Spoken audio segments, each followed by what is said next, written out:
Do you want peace, joy, confidence? Well, I have some guidance for you. I'm Michele Thill with Newland Wellness, and this is for women who are on their own for the first time and over 50. And today, I want to pick up where I left off in one of my other broadcasts, where I shared the We Consciousness, a book that has been so much of a game changer for me, by Karen Noe, and how the concept of self-love is anything but selfish, and everything that helps benefit others, especially starting with us. And as women, we are conditioned to take care of everyone else. And now you're at a point in your life where you're on your own, be it like me, through divorce, or it could be the death of a partner. For some of us, it could be that you have a relationship, but you're an empty nester now, and you're still adjusting to life in this new frame. And this is what it's all about. It's all about change. It's all about us embracing ourselves. I come in, I feel like you have the support you need from whoever it might be in your everyday life to help you cope with what is right now, your circumstances right now. And I look to come in with some hope and inspiration of what could be.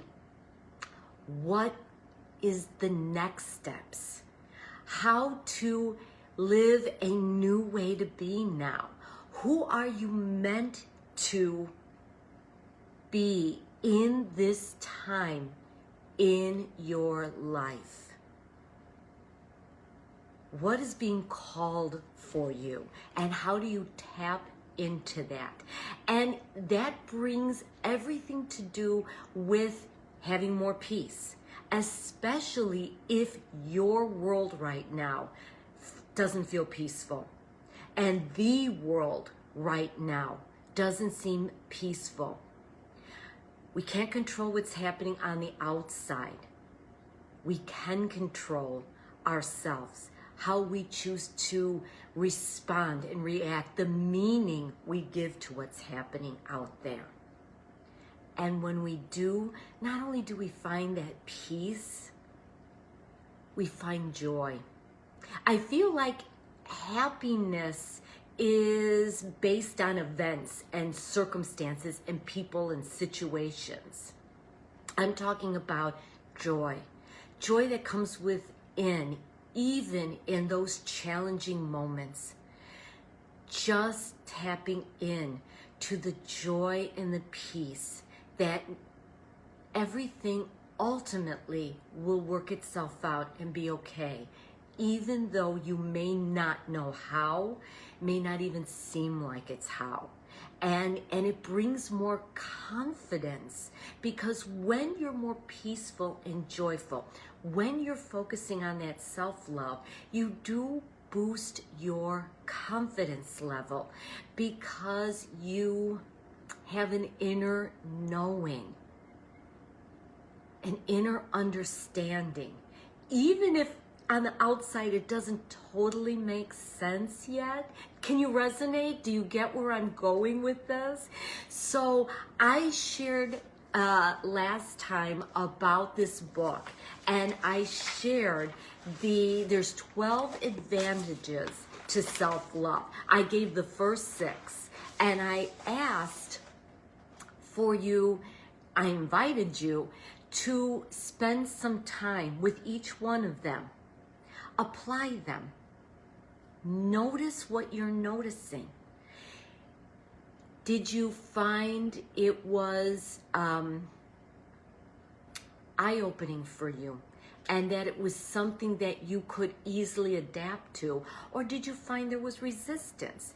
You know, these are all clues to help you understand yourself and get to know yourself better, and therefore make changes, because who we've always been doesn't mean who we are now to be.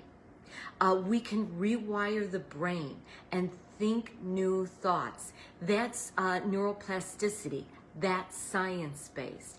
And you can change your environment and your way of life, because mindset matters most. It all starts up here. If you're not going to believe, then you won't. But if you do, even if you have just a little seed planted in the back of your head that is like, what Michelle's saying, maybe there's something there, that seed can grow and expand. And that's why I like to share my experiences with these experts that I will reference at times, because I've seen the difference in my own life. Being on my own now for these last 10 years, I am a me I never thought that I would be. Because I thought my life was all planned out. Can you relate? And then life was like, no, you're going now down this path. And it's been devastating. It's been scary. It's been fascinating. It's been interesting. It's been joyful, peaceful. It's been everything along the road. It is the journey, right? Not the destination. And Karen talks about the benefits of self-love. Loving yourself is the first essential step to create peace in your life and in the lives of those around you. Because again, don't we all need more peace in our lives and in this world? And you can play a part in creating that by being that and coming from that place. So I'm just going to real fast recap the first 6, and I go into more detail on the other broadcasts, which you can find easily. But the first 6 were the advantages of self-love. You will make your own happiness a priority and not be swayed by external conditions. Number 2, you will look out for your best interests. Number 3, your confidence will increase. Number 4, you will make it a priority to achieve your dreams. Number 5, you will attract loving situations and people in your life. Number 6, you will make healthier choices for yourself. Now, I go more into detail in each one of those. You can look at that broadcast, but let's now continue on today. Number 7, other people won't have the power to offend you. Think about that. For one, she says you will connect only with energies that make you feel good. This also makes me think of offending. The book, The 4 Agreements, which I've also talked about. And one of the agreements is not basically to take things personally. Realizing that when someone comes across as nasty, negative, rude, that it's really not about you.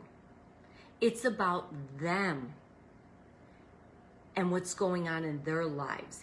And maybe something you said or the situation you might be in with that person has triggered them to react. But it's really not about you. And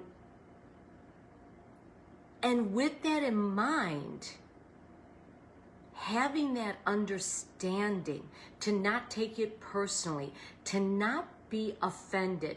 Now, that doesn't mean that you're a doormat or that you're just putting that smile on your face and pretending everything is okay and then letting it eat you on the inside. That's not where I'm going. But to have that realization that, especially in these times that we are in, that there's a lot of stress out there and people are getting worked up sometimes very easily, and you don't have to be one of those people. You can come from a place of peace, realizing that it's not about you, and to not get offended or not take things personally. And of course, the more you come from that place, then the more, like Karen says, you start attracting more positive,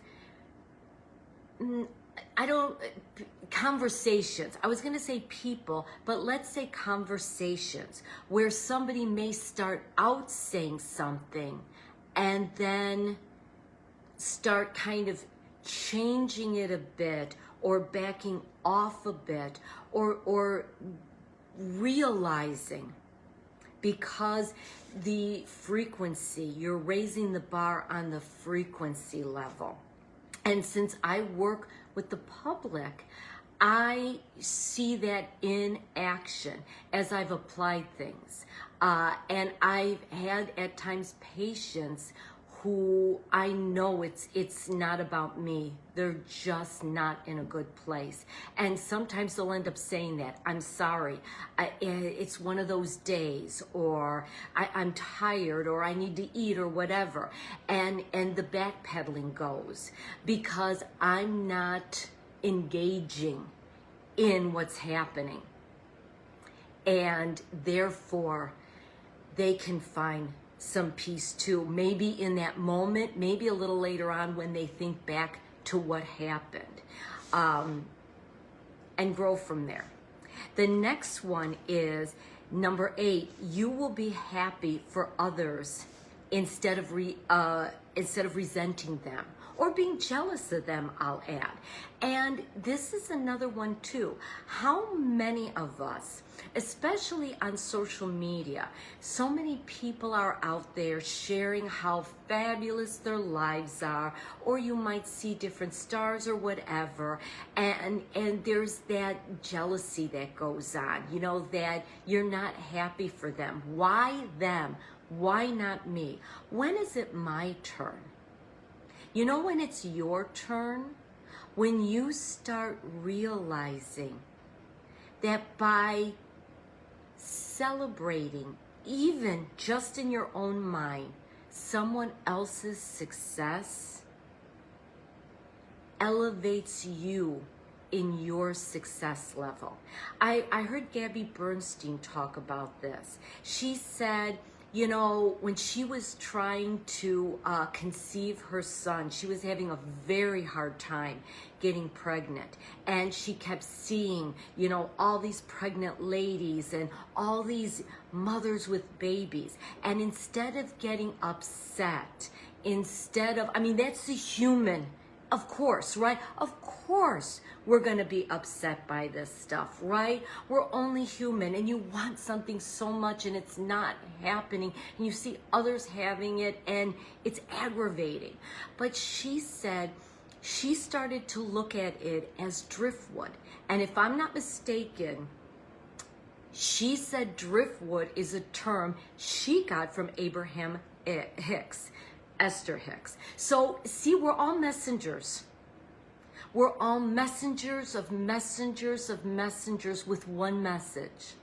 And she said, I started to see that all these pregnant ladies and all these babies and young mothers was driftwood, that this is coming to me as well. This is something I want, and it's showing me it's on my radar. And she did conceive. So what about you? What are you looking to conceive? What life would you love to live that maybe you're seeing someone else right now living it? take it as driftwood. It's on your radar, showing you the possibilities. And when you embrace that and you're happy for others, even if you never tell them, but you just think it in your head, you bring it to you. And you're more peaceful and joyful. I know as I've applied this, I've lost the jealousy and the resenting, and I see it as a more yay for you and yay for me, and it's more peaceful and joyful. And then I feel more confident that that could be me next. The number 9 is you will be of greater service to others. When you're loving yourself, you are coming from a place where you're not letting everybody in on all your anxieties, all your frustrations. You're coming from a more centered, balanced, peaceful place.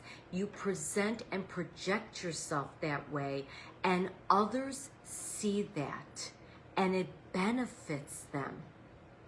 So you are more fulfilled and filled up. You're not coming from that empty cup that's totally drained.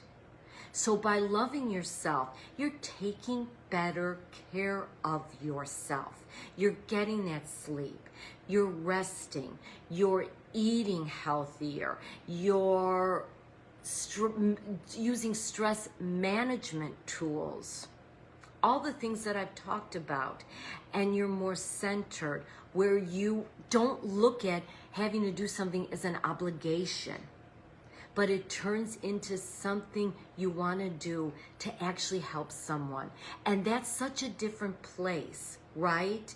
From being just that caretaker to actually caring to take care of someone. Number 10.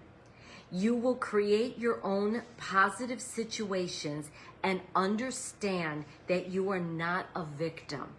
And this one too is very powerful, especially for those of us that are going through a divorce or have been through a divorce and you've been left, like my ex left me, or say a partner has passed on and you just feel that, like, why me?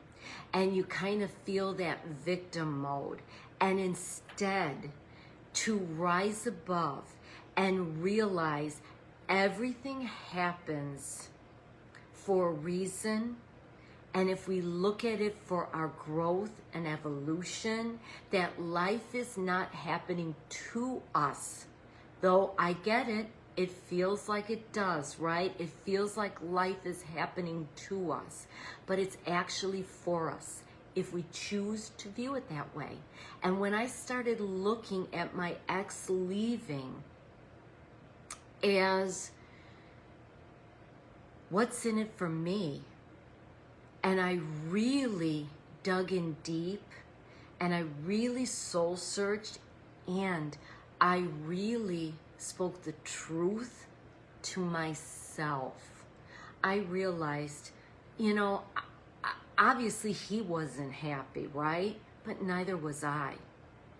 And I was feeling like we were stuck together, because to me, it was, we took a vow till death do us part.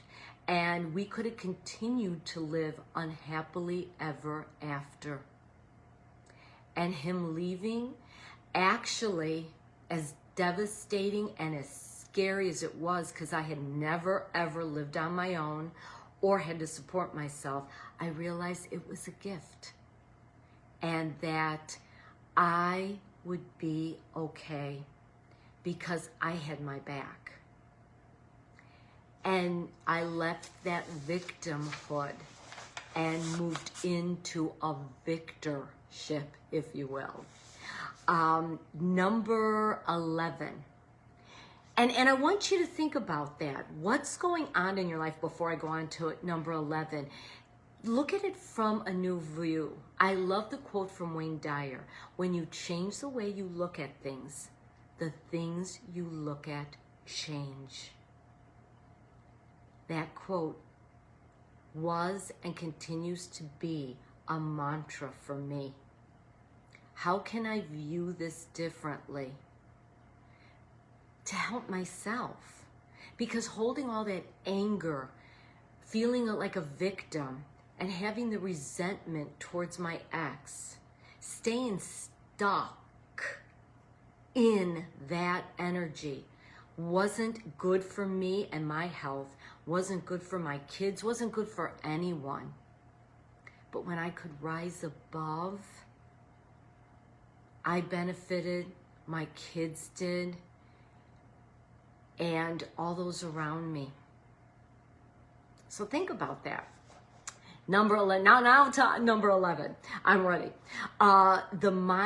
Your mind, body, and spirit will be healed.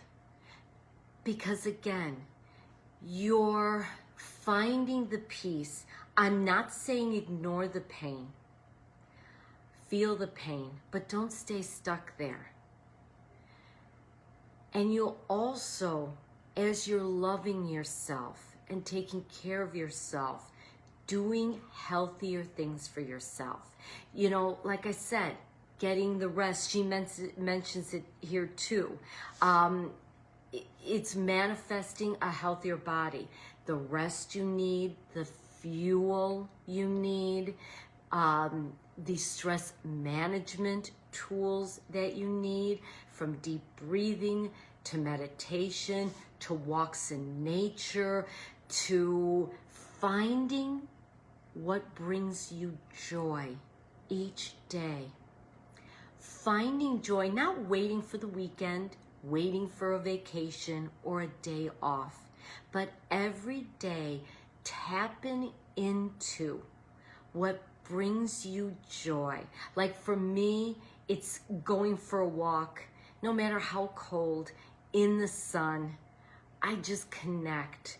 Or sometimes I'll pop on Facebook and I will find the little cat video shorts. I have my little Ed here, who's our family cat, and just makes me laugh.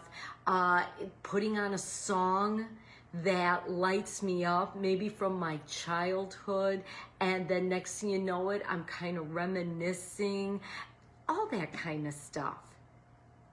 And number 12, you will strengthen your ability to feel your connection to God and to the we consciousness, which is the name of the book.